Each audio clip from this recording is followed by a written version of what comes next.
Are you the type of a law firm owner who thinks that the future is bright or that the future is worrisome?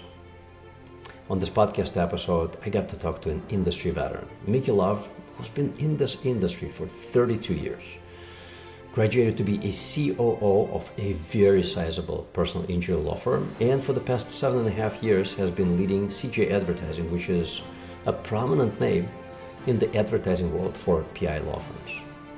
We talked about today, and most importantly, we talked about the future. Not the future that is tomorrow, but the future that's 3 years from now. We talked about the future for the industry, and we talked about specifically how client attraction may look like, what it may look like 3 years from now and beyond. Fascinating conversation, took interesting twists and turns. Tune into this episode and learn what we, industry veterans, industry insiders, think your marketing may look like in 2028 and beyond. You may be surprised by the insights.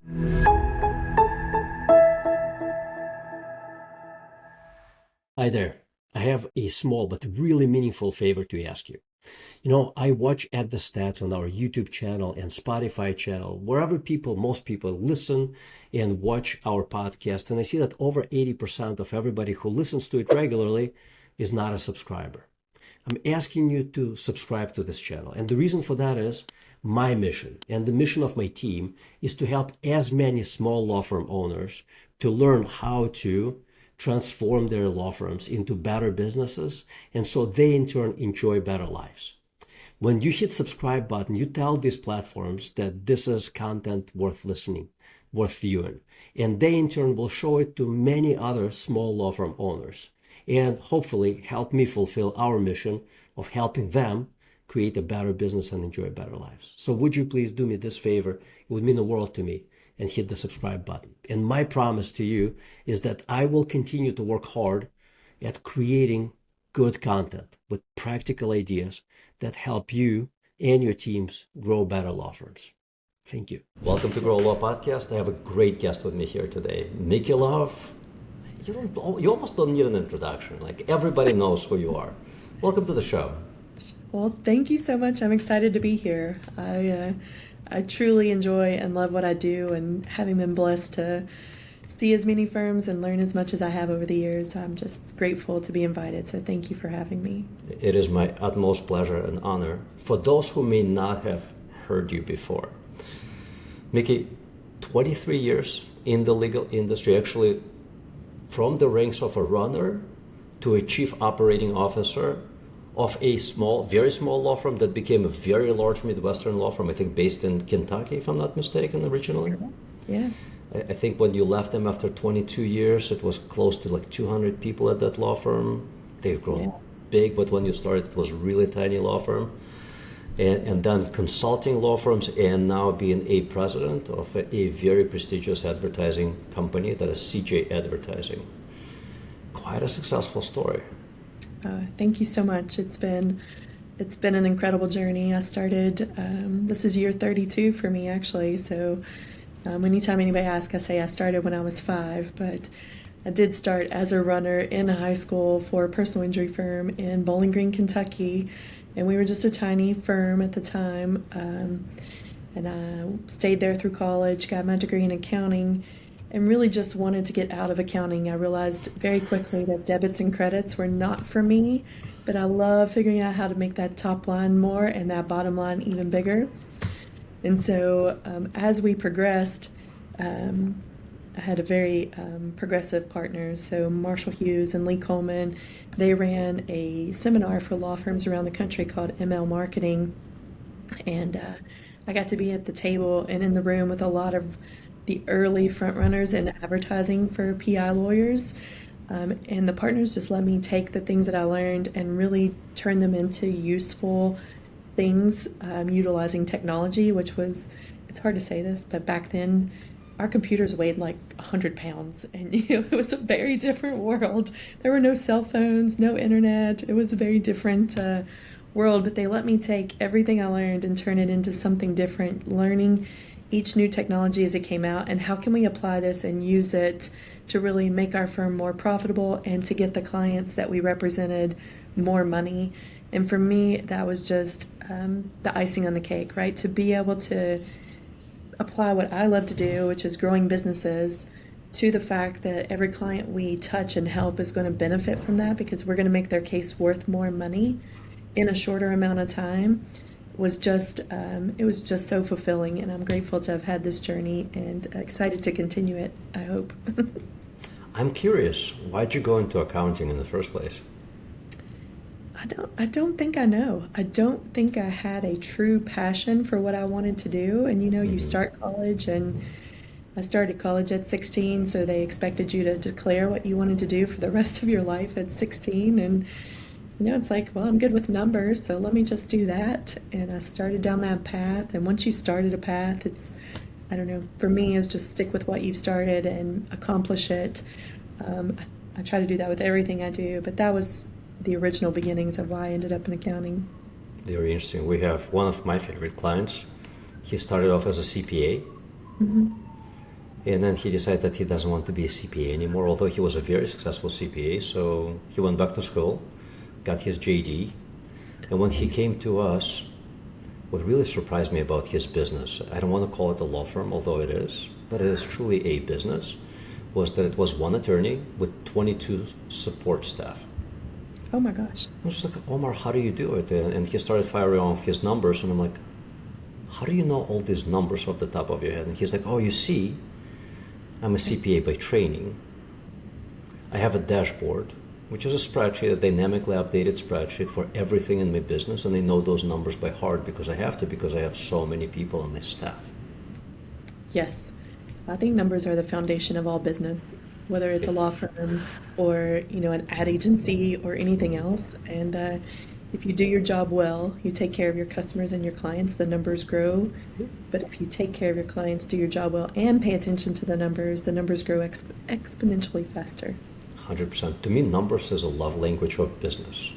Yes. Okay, if you know that love language, and you use it, you're probably going to do very well, which I find that many attorneys, very skilled attorneys, not such skilled business owner operators, do not really have a passion for the love language. So I always tell them either get a partner or get advisors who have the knack for that love language.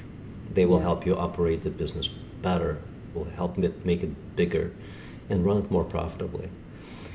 Accountants, CPAs, by training usually look into the past.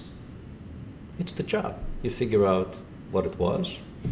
And for most law firm owners, when they think about their accountant, it's someone who helps them do their taxes once a year. Yeah. Cost them money, not make them money. Correct. There are obviously CFOs that look into the future and project what will happen in the future. And on that topic, you've been in the legal world now. You said it's the 32nd year. You started when you were 5. And you've been running this sizable advertising company for about 7 or 8 years now. You want to think about what does world of marketing and advertising, or simply put, client attraction, look like in about 3 years' time. And here's why. I see a lot of people talking about what works today. A lot of people talk about the change that we're experiencing this year. We're recording this video at the end of 2025. Everybody talks about AI. It's the latest and greatest. Nobody talked about it 2 years ago. Everyone talks about it now. Most podcasts are about AI. I don't want to talk about AI anymore, but what I do want to talk about is what happens into not too distant of a future. AI is already going to be implemented in most law firms in the next 12 to 24 months. A lot of things will be automated. But what do you see client getting business or client attraction business will look like for law firms? Let's say 3 years out, 2028. Yeah. So, in my opinion, because that's all we can give at this point is where we think this is going, there are a few things that have stayed true over the years while I've been in this business, and that is referrals. Like, nothing we do from a mass media standpoint will ever take us beyond what good word of mouth, good client relationships, good relationship building can take for us. So I do believe that the firms that figure out how to use technology to communicate more often, more regularly with their clients, to not only talk to them about their current case, but to talk to them about how they are their law firm for the future, and then how do they stay in touch with them to really keep those individuals engaged and learning and remembering us. Those will be the law firms that will win despite any technology that comes out. I do think AI is going to change all of that for us. And from a law firm operations standpoint, I'm already trying to build in, 100 touch points with a client throughout the life of their journey and a year beyond when their case settles, so that the client remembers us, because remembrance is half of the battle. It's the whole reason we do billboards. It's the whole reason that we do mass media. It's reach and frequency, because we need them to remember us in the exact moment that they need us. So I need to begin instilling into all of the people that we represent, not just the ones we do represent, but even the ones we turn down because their current case doesn't meet our criteria, why we are still the very best choice for them in the future. And I need them to not forget me. So I do believe the marketing is going to evolve to where it includes a lot more voice agents that are reaching out to our clients, reminding them of different things, whether it's their birthday, their settlement anniversary date, asking questions, checking in on them, doing client surveys, learning how they're doing personally. How do they feel about the firm? How do they feel about their experience with a particular attorney and case manager or whomever's working their case? Those referrals are what's going to set the firms apart into the future, because, this industry hasn't changed a lot in the last 32 years until this year. And this year has been light speed, from AI being introduced into all of our operation pieces to the evolution of it can now do a full intake and sign a case up without them ever talking to a human, to the fact that the case can now be worked up with AI, and you've got AI doing audits of your files and returning what the value on those cases should be, and helping the lawyer to really understand the legal issues. That human element that people learn how to do is what's really going to set them apart. And beyond that, it's every form of marketing that you can participate in, and how are you showing up as your authentic self, so that people start to know you, like you, and trust you. And lastly, they have to remember you. So how are you setting yourself apart on all those channels? So while it's changed, it's really the exact same thing that we've always talked about from a marketing perspective. They have to know you, they have to like you, they have to trust you, and they have to remember you, because that's what's going to win in the end. So interesting. What does that look like in practical terms in 2028, if you could picture that future? Yeah, it's so hard to know exactly what that looks like. But for me, it's really leaning into all the aspects of communication, still having a human that can reach out to people and talk to them and just make them feel connected, while utilizing voice agents to really deliver the volume of connections that we need to take into place. Email marketing is going to remain something that is important as long as email remains a thing. Who knows where that goes, but within the next couple of years, we may see fewer and fewer people having email addresses that they're constantly tied to. And we may see more and more people just tied to a device. And then how do we follow that person on that device once we get hooked in? We see that a little bit right now with retargeting and remarketing to people who have interacted with your funnels. But now, what does that look like in the future? How do we retarget, remarket to people who have the need that we can fulfill, whether that's a bankruptcy law firm, a personal injury firm, or any other type of firm, really? Once we see those social indicators that pop up, whether it's something they've posted online, something that has happened to them personally that they talk about somewhere on social, how are we catching those signals? And then how are we being responsive to those signals in a way that conveys trust and authority for that client for their particular need? And what those triggers are, we've yet to see. But in my mind, I see social playing a huge role in this. I see everybody's search patterns, whether it's on the LLMs or if it's in ChatGPT, Perplexity, or if it's just on their TV stations, YouTube TV, etc. What are they doing? How does that pattern indicate what their need is? And then how do we serve up an ad that answers their needs? So more dynamic content, more content delivered to exactly what they're asking for out of the services that they need, and then making sure we're there in the right place at the right time. Yeah, very interesting. So I picture the future that is not so distant, that maybe 3 years from now, where every device that you own, you can speak to it. Yes. And it will speak back to you. Yeah. I also picture a future where I have 3 boys. Oldest is 18, middle one is 15, and the youngest one is going to be 20 months in a couple of days. The oldest 2, being teenagers, are they social? They're social. But I also see them turning to their device for advice more and more often. It is highly likely that they're not going to reach out to a friend to ask them for advice, as their brains get wired to trust this. Yes. I picked, for those who are listening to this and not watching the video, I picked up my phone. Trust this in the matter of most questions. Not unsolicited advice, but solicited advice. Yep. I think TV will probably soon, your TV set that's hanging on the wall, will soon probably start talking back to you. Yes. You will be able to interact with it just the same way as you interact with your phone. Instead of Roku, it will be ChatGPT or Gemini or Perplexity or whatever it may be. Okay. Maybe all of those devices. And now I'm thinking, all right, I'm a law firm owner. How do I make sure that when they are saying, hey, ChatGPT, help me find the best divorce lawyer, God forbid, or personal injury lawyer, God forbid, or whatever it is type of lawyer, how do I make sure that I actually show up in those search results?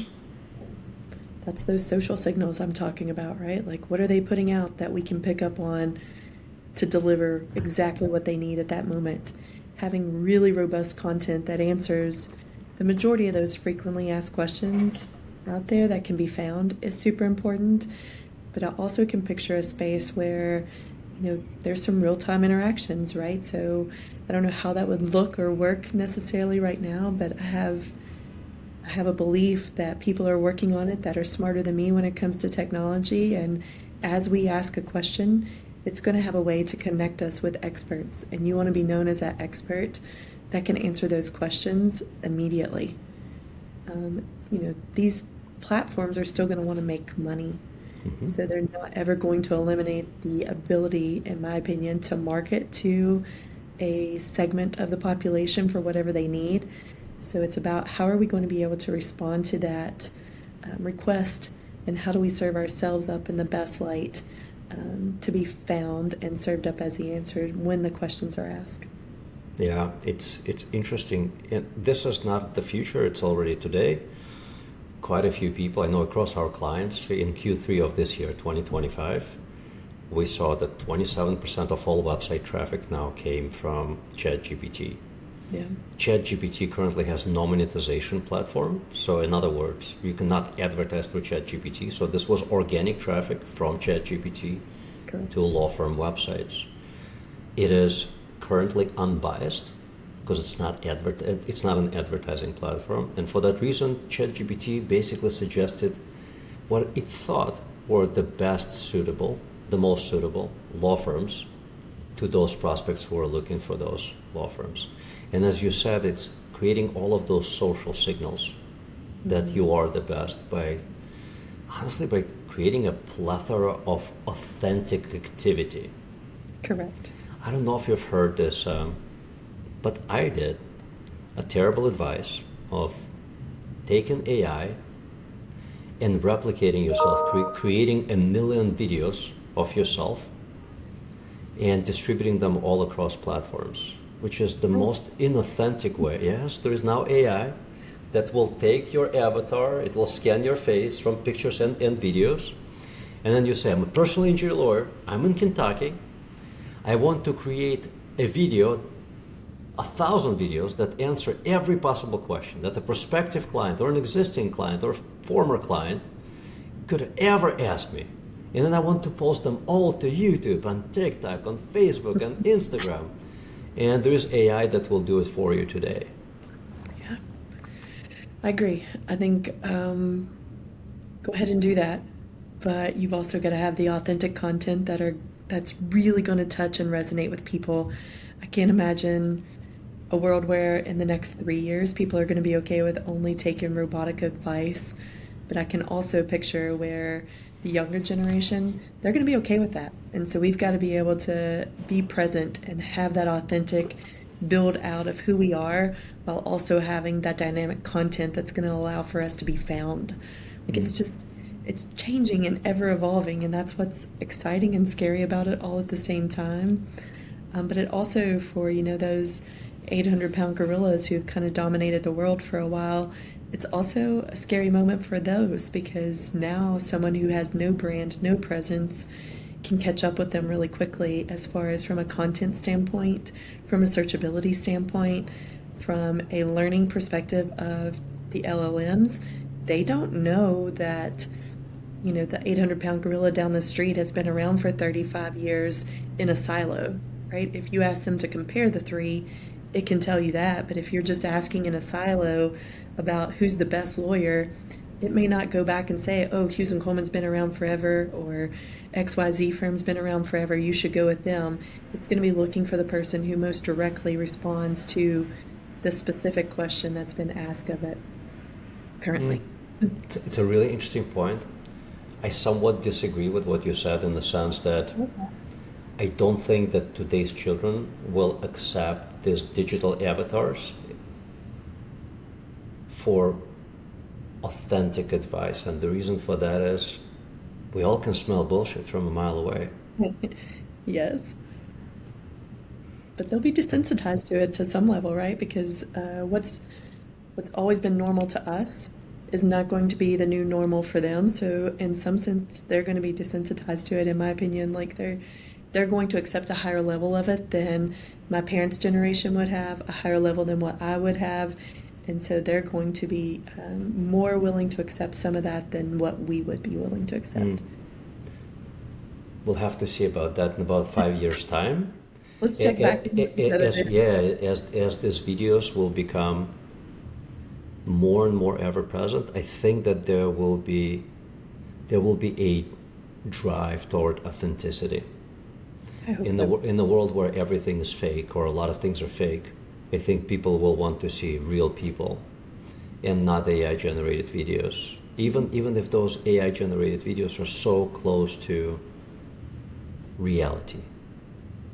I sure hope so. I do, I do think authenticity wins time and time again, but there's going to be that generational thing where it's not the cool thing to have, right? Like they want that cool avatar look, and then it'll probably come back around, much like, pink colors and different forms of clothing come back around. It's going to come back to that authenticity, and that's why I think for law firms today, like building out a robust referral program, a way to stay connected authentically to your current clients, your former clients, and potential clients is always going to win, hands down, into the future, while these other technologies catch up and can touch a different level of people than what we've ever touched today. Yeah, it's very interesting. So the things that are probably going to stay 3 years from now, 5 years from now, interestingly, for PI attorneys, and I know CJ Advertising specializes in PI attorneys, billboards are not going anywhere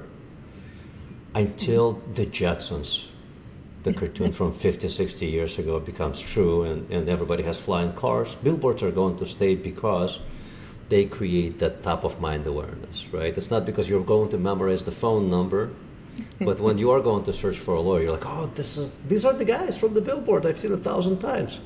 Yep. So that's going to continue working. Email may change a little bit, but it will probably stay. You may have an agent, which for those of you who do not know, in simplest terms, agent is like a software that basically does something for you, because they are your agent. It may read your emails for you and select only those that are important and tell you, hey, Bob, guess what?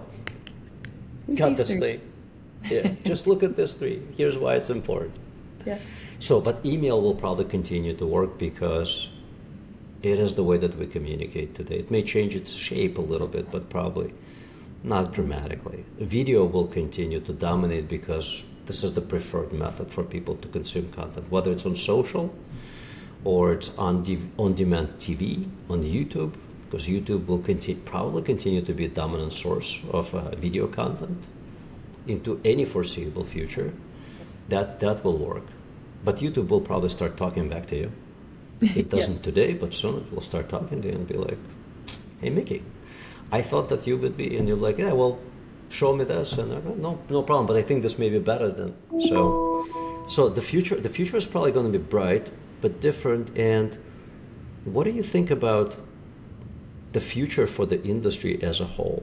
There's a little bit of a conversation that I'm hearing and participating in where we talk about there's a high probability that the legal industry is going to shrink. As you mentioned at the onset of this conversation, there are so many things that have changed, like this year, 2025. There's so much automation. Great lawyer can now replace 5 in some instances because they know how to use the tools. And Right. tools do the work of the other 4. Correct. So if you and I were partners in a law firm today, how would we future-proof against that, against our own demise? Oh my gosh, that's a great question. And every day I think I have a different answer to it when I step back and think about what can we do? How are we going to survive this? And I still go back almost every time, once I think through a process, I go back to great lawyering can't be replaced by today's day and age technology. And I don't think in the next 3 to 5 years it can be replaced as well.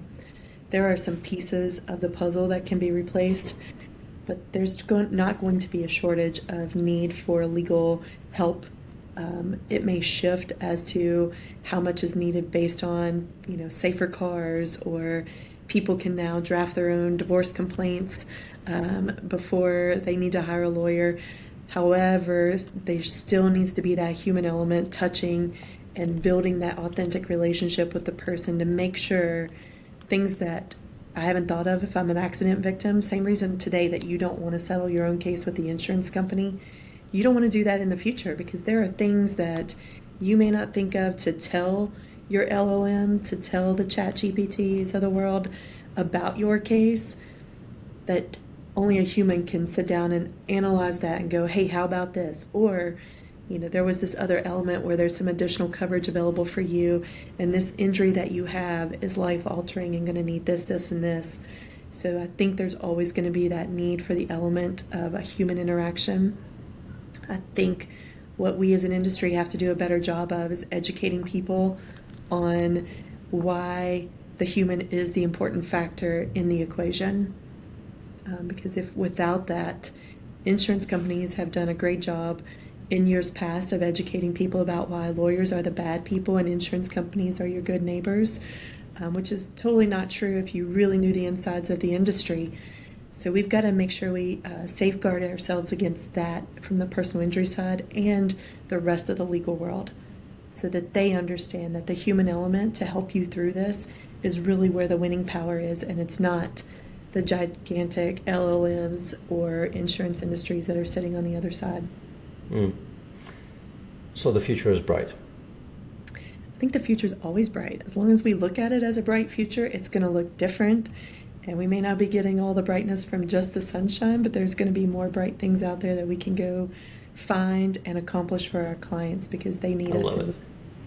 Yeah, 100%. So the future is bright. Stay human. Maintain that human connection. Although some of it may be automated today and definitely into the future, but maintain that human connection with your prospects, with your clients, with other associates, people in the industry, people who surround you. I really like the point that you said, keep in touch with people who may not have a case for you today. Yes. That's really important. Just because they're not a client today doesn't mean that they will not be a client 5 or 10 or 15 years from now. 100%. We live in a space where sometimes we overgeneralizing, but there are people, law firms, who only think about the people who have become their clients, and that's the biggest mistake of all, because we only represent about 40% of the people who ever reach out to us. That other percentage, 60% of people, they may need us in the future.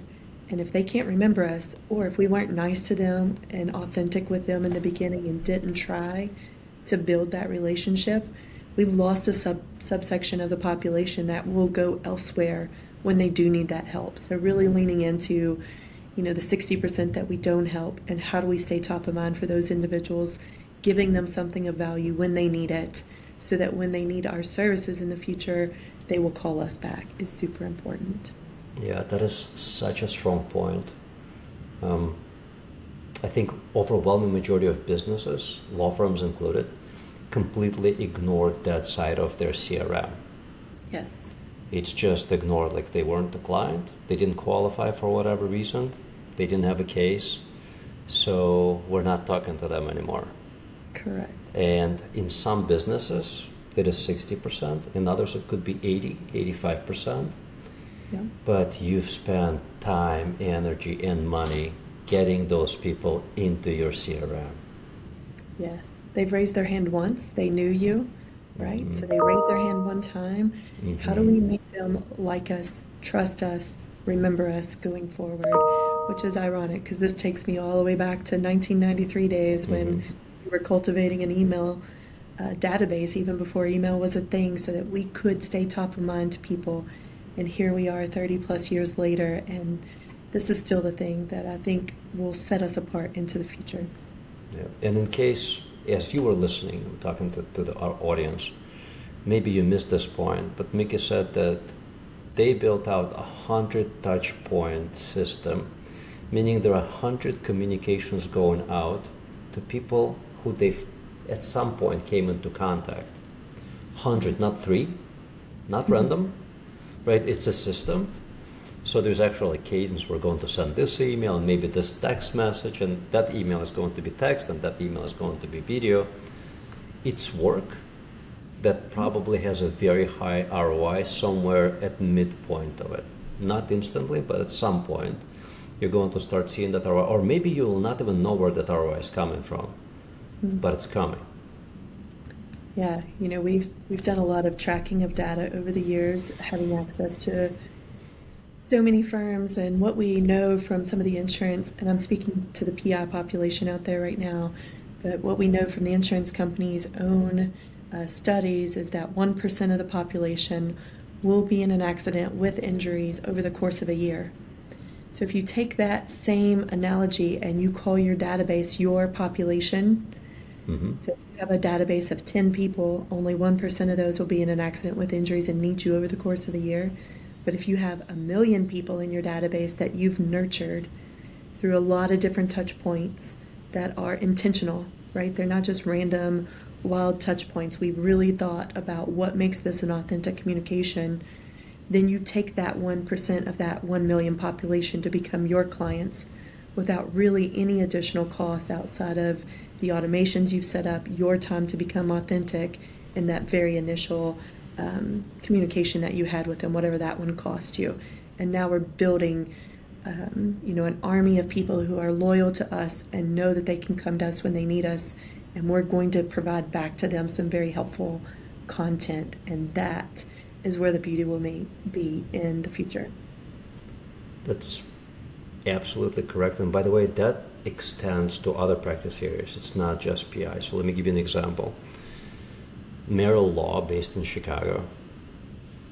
Their family law firm, Jonathan Merrill, wonderful guy, built a very sizable family law firm based on staying top of mind with clients, prospects, former clients, everybody he comes in touch with.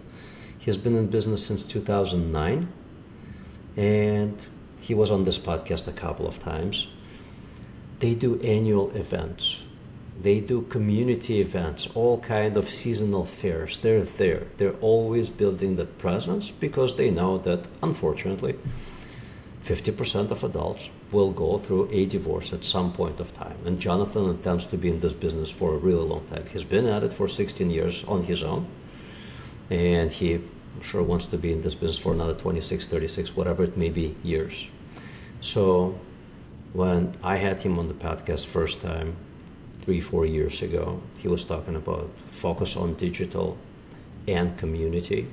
Now that he's gotten even bigger, he's like, we focus on digital, but even more so than before in community. because that's beginning to pay heavy dividends. Yes. You can't replace that with AI. AI will not go to a community fair. AI will not throw a party for clients. Correct. Like all of those things that require that very high human touch. The future is bright if you're doing that. And it takes time, energy, and money, but you got to do it. Yeah, time and energy is the hardest part of these community events, but it is also the most rewarding piece in the long term because you've built an authentic relationship and people don't forget those interactions, which is, you can't put a price on that. It's so interesting. So here are two executives from marketing companies talking about physical touch, actual like staying in touch in the physical world and building those connections, because we both recognize that digital will only go that far.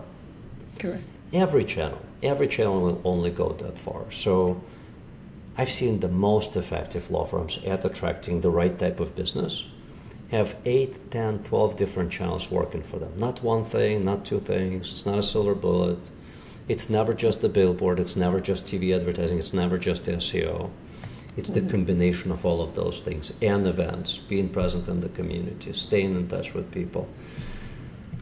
Yes, it is ironic, but nothing works in a silo, so you shouldn't try to work your cases in a silo, and you certainly shouldn't try to market in a silo. Yeah, I find it curious that all the way back in '93 when you started, you said that the law firm owners, when it was a smaller law firm, were doing seminars for other lawyers. Correct. This is back in the day when most lawyers had an ad in Yellow Pages and thought that if you do a good job, you're going to do okay in 30, 40 years. These guys were proactive. Yeah, and to this day, I'm still very involved with that law firm, but all the firms that I interact with that are members of CJ, that are, firms that I interact with, one of the things I recommend is get in a mastermind. If you don't have a mastermind, call me. Let's get you in a mastermind, because don't try to own a business and operate a business in a silo, just like you're not going to try to market and obtain your clients in a silo. Business is hard, and knowing how other people have succeeded is super helpful, but also being in that room with them when they talk about things that didn't work and how hard they fail, like that's when you learn some really valuable things that can take your law firm or your business to the next level. Get yourself in a mastermind, participate, show up, be present, and your firm will grow organically with that.